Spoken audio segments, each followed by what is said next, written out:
Part 4 1 માર્ક્સના hard question છે, તો part 4 ની અંદર આપણે સોલ્યુશન છે કઈ રીતે કરશું તો ધ્યાન દેજો. 1 marks hard question, the ratio of the LCM and HCF of the smallest composite number and smallest prime number. બરોબર છે. તો આપણે પહેલા તો સોલ્યુશન ની અંદર સ્મોલેસ્ટ કમ્પોઝિટ નંબર એ શું છે?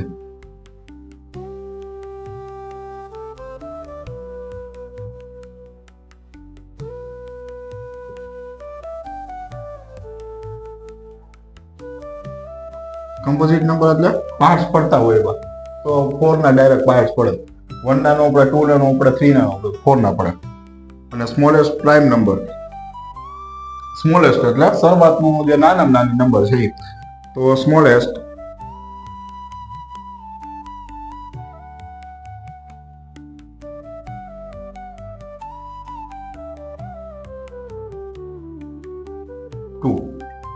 ઓકે. હવે એલસીએમ લ્યો 2 4 નો 4, HCF 2 4 નો 2. ઓકે. હવે એનો રેશિયો લ્યો, રેશિયો ઓફ ધ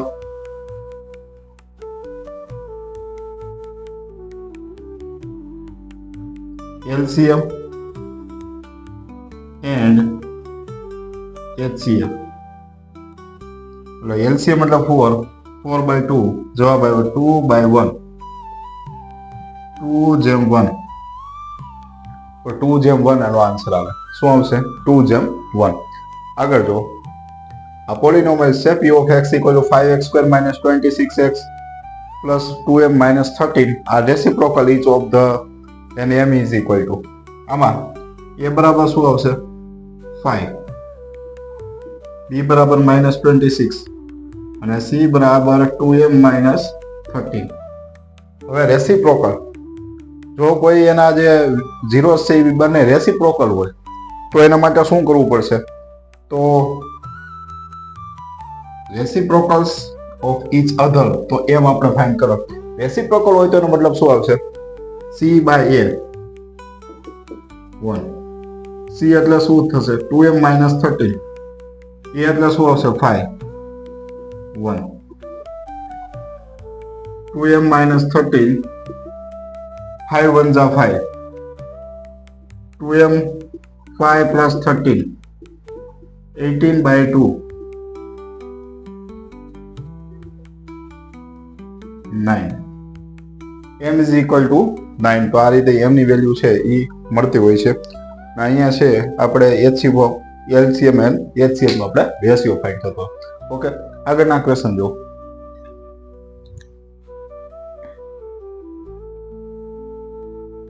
હજુ બે ક્વેશ્ચન છે, 3 અને 4. 3 ક્વેશ્ચન એટલે graph of the equation 3x plus 2x ky is equal to 2 અને અહીંયા છે 2x plus 5y plus 1 equal to 0.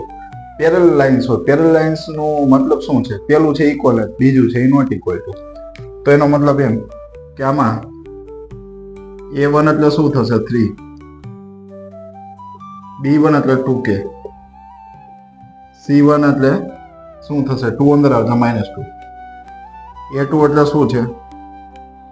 2, b2 એટલે 5, c2 એટલે 1. આ રીતે છે. તો a1 ના છેદમાં a2, 3 b1 ના છેદમાં b2 not equal two c1/c2. a1/2 એટલે શું થશે? 3/2, 2k/5 નોટ ઇક્વલ ટુ -2/1. બરોબર. આની સાથે મલ્ટીપ્લાય કરો એટલે 3 × 5, 2 × 2 એટલે 4, 15/4. k is equal to શું થશે? 15/4. બરોબર. હવે આમાં શું છે? n term a is equal to 5, 7 માંથી 5 એટલે 2. બરોબર છે. n ટર્મ n એટલે ફાઇન્ડ કરવાના છે અને આ છે એ વેલ્યુ શું છે? Sn. 437 437. હવે SN વાળી ફોર્મ્યુલા મૂકો એટલે SN બરાબર n/2 2a plus n minus 1 into d. આ શું થશે 437 n/2 2 5 n minus 1 d એટલે શું છે 2. આની સાથે મલ્ટીપ્લાય કરો એટલે 874 n. આ શું થશે 10 2m minus 2. હવે જો આગળ વધો એટલે શું થશે 874 equal to n. 10 માંથી 2 જાય એટલે 8 plus 2n. ઓકે, હવે આમાં આની સાથે મલ્ટીપ્લાય કરો એટલે શું હશે 8n plus 2n સ્ક્વેર. આ સામે જશે એટલે 874. હવે 2 વડે કોમન કાઢ નાખો. 2 કોમન કાઢો એટલે શું થશે 2 છે તો અહીંયા શું થઈ જશે n square 4n minus 437 equal to 0. હવે આના પાર્ટ્સ પાડો 437 એ પ્રાઇમ નંબર જે વેલ્યુ છે તો 437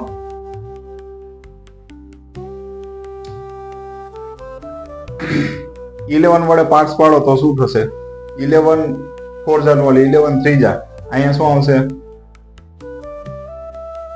10 107 પાર્ટ્સ નો આવે.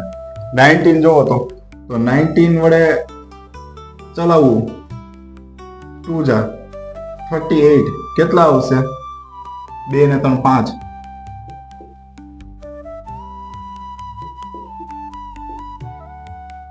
19 ને 23 એટલે વચ્ચે 4 નો ગેપ છે.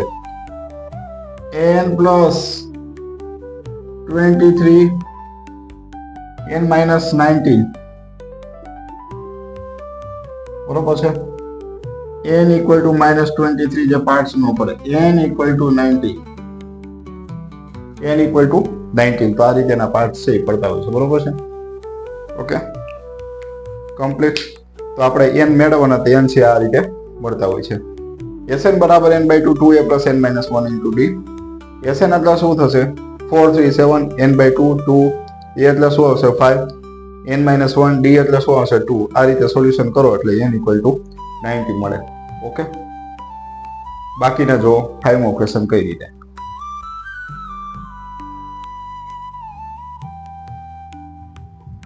જો triangle ABC point M and N of each AB respectively આ રીતે છે તો એમાં કઈ રીતે છે તો triangle ABC આ રીતે છે. BC ને પેરેલલ શું છે MN. AM એટલે શું છે x plus 1. MB એટલે શું છે x. AN એટલે શું છે 3x minus 3 4x minus 10.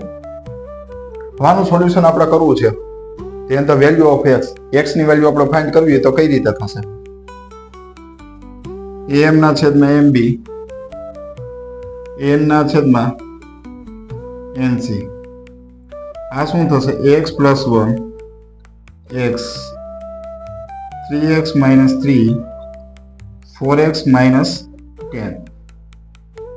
આની સાથે મલ્ટીપ્લાય કરો એટલે x કૌંસમાં 4x minus 10 1 4x minus 10 આની સાથે મલ્ટીપ્લાય કરો એટલે શું થશે 3x square minus 3x 4x square minus 10x 4x minus 10 3x square minus 3x. આ શું થશે 4x square minus 6x minus 10 minus 3x square plus 3x. 4x square માંથી 3x square કટ થયા એટલે શું આવશે x square. 6 માંથી 3 જાય એટલે minus 3x minus 10 5 2 જા 5 2 જા એટલે શું થશે 5 માંથી 2 જાય તો 3 આવી જાય ax minus 5 x plus 2, x બરાબર 5, x બરાબર -2. તો આ રીતે છે. આમાં કોઈ દી x ની વેલ્યુ નેગેટિવ ન હોય, કોઈ દિવસ સાઈડ નું વેલ્યુ છે એ નેગેટિવ ન થાય. ફરીથી સમજાવું. ABC આપણે ડ્રો કર્યા, પછી m અને n પોઈન્ટ છે અને આ રીતે છે, પેરેલલ છે. am ની વેલ્યુ શું છે? x પ્લસ 1, આ x, 3x માઇનસ 3, આ શું આવશે? 4x minus 10. આ રીતે વેલ્યુ મૂકી અને આપણે એનું સોલ્વ કર્યું, મલ્ટીપ્લાય કર્યું, આનું મલ્ટીપ્લાય કર્યું, બરોબર છે. હવે આમાં બધું આ બાજુ આવે એટલે equal to 0. x minus 5, x plus 2 equal to 0, x equal to 5 ને x equal to not equal to -2. આ રીતે if the distance between the point, બે ડિસ્ટન્સ છે a થી b, 4√2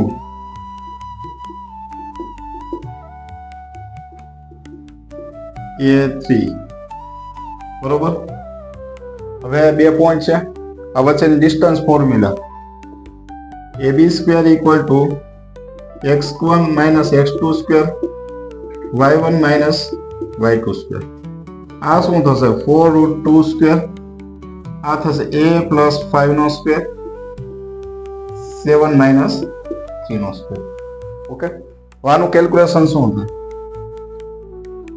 √2² એટલે શું થશે? 4 √2² 2, 4 નો 16, 16 મલ્ટીપ્લાય 2 એટલે 32,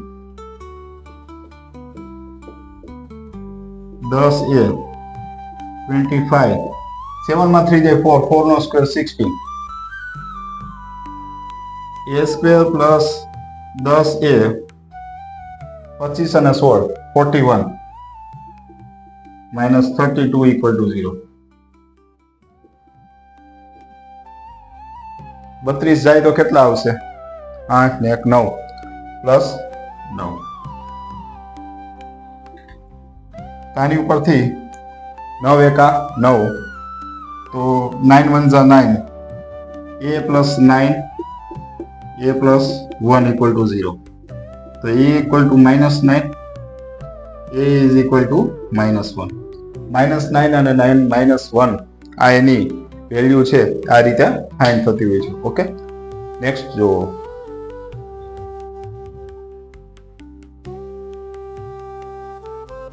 જો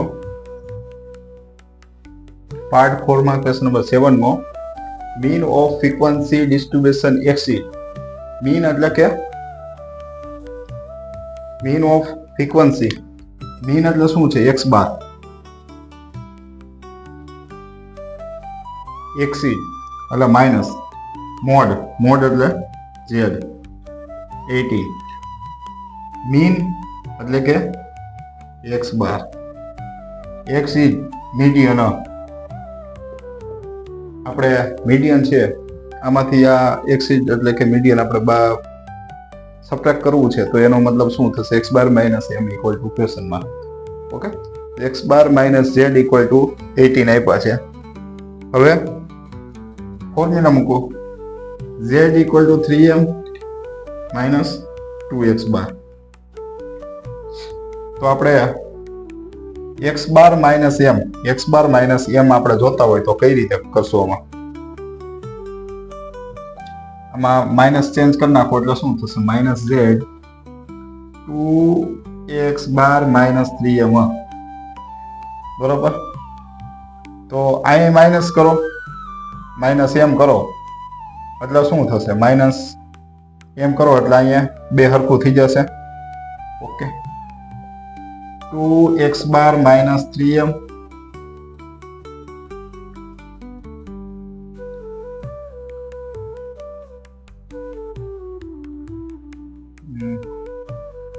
x બાર પ્લસ x બાર કરીએ આપણે.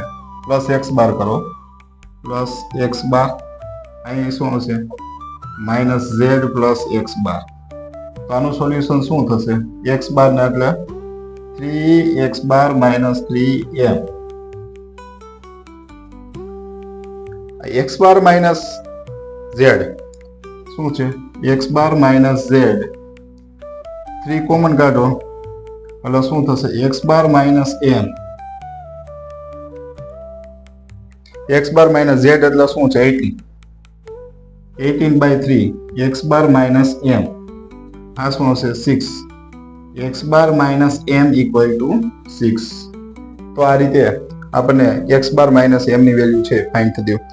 એક બાજુ જે આપ્યું છે એનું એડજસ્ટમેન્ટ કરતા જાઓ, એક બાજુ જે નથી આપ્યું એનું આપણે વેલ્યુ છે કઈ રીતે આપણે સેટ કરીએ એ આપણે ફાઇન્ડ કરીએ.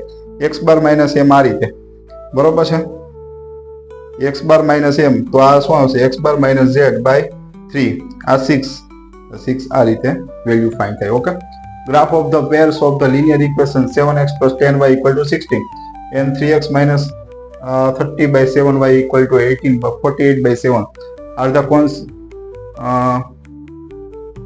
કોન્સિડન્ટ્સ લાઇન્સ છે. કોન્સિડન્ટ લાઇન પ્રૂવ કરવી તેના માટે શું કરવું પડશે જો ધ્યાન દેજો. a1 equal to 7, b1 equal to 10, c1 equal to 16. આનો આની સાથે મલ્ટીપ્લાય કરો એટલે શું થશે?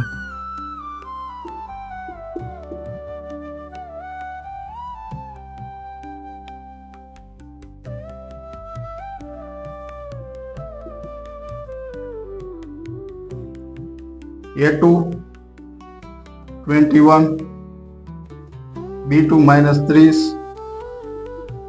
c2 એટલે 48. હવે a1 by a2 7/21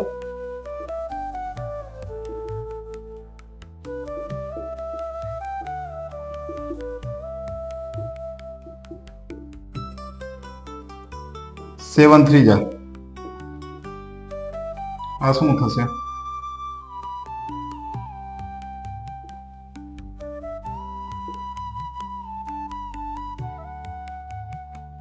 સોરી અહીંયા પ્લસ આવશે બરોબર છે, પ્લસ 1/3 1/3 અને અહીંયા આવશે 1/3. આ ત્રણ લાઈનમાં 1/3 1/3 1/3 તો આ જે લાઈન છે એ કોન્સિડન્ટ લાઈન કહેવાય. લાઇન્સ ઇઝ કોન્સિડન્ટ લાઈન કહેવાય બરોબર છે. આગળ જોઈએ આપણે. ઓકે, કોન્સિડન્ટ લાઈન ક્યારે કહેવાય કે આ રીતે આપણે એની વેલ્યુ છે એ પ્રૂવ કરીએ ગયા તો. ઓકે, નેક્સ્ટ ક્વેશ્ચન જો.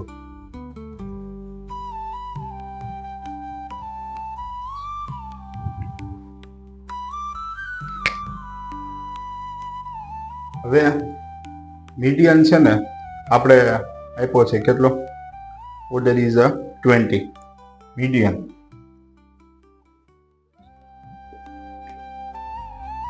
કેટલા નંબર? 1 2 3 4 5 6 ઇવન નંબર છે. ઇવન નંબર હોય તેના માટેની ફોર્મ્યુલા શું છે?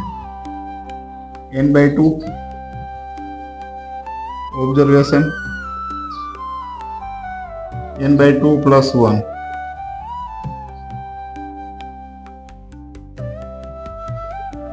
Observation by 2.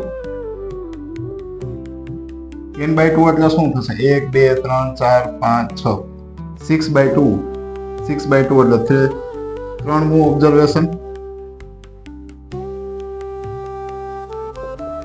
4થમું ઓબ્ઝર્વેશન,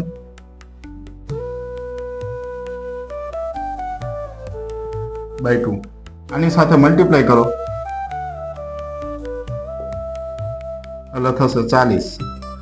3મું ઓબ્ઝર્વેશન એટલે શું થાય? ચોથું એટલે x 17 પ્લસ x. સોરી, આપણે x જોતા હોય તો શું કરવું પડશે? 40 માઇનસ 17 આમાંથી થશે 3 અને 3 માંથી 23. x બરાબર શું આવશે? 23. આ રીતે મળશે. હવે ક્વાડ્રિક ઇક્વેશન ઓર નોટ ક્વાડ્રિક ઇક્વેશન છે કે નહીં ચેક કરવું હોય તો શું થશે? x minus 5 x 3x plus 2 x નો square minus 2 x 5 3x square 2x x square minus 10x 25 3x² + 2x આનું સોલ્યુશન કરવું હોય તો આને સામે જવા દો 3x² - x² + 2x + 12x - 25 તો શું થશે 2x² 12x - 25 = 0 તો આમાં શું આવશે યસ તો આ રીતે ઈ ક્વાડ્રિક ઇક્વેશન છે તો આપણે 20 ક્વેશ્ચન છે આ પાર્ટના આપણે પૂરા થાય છે આમાં એમ કીધું હતું કે ક્વાડ્રિક ઇક્વેશન છે કે નહીં આપણે ચેક કરવાનું હતું તો ક્વાડ્રિક ઇક્વેશન છે આમાં જો આપણે એનું x વેલ્યુ ફાઇન્ડ કરવાનું હતું મીન આપ્યો તો આ કઈ રીતે મળશે તો આ રીતે એનું સોલ્યુશન થાય ઓકે આગળ જો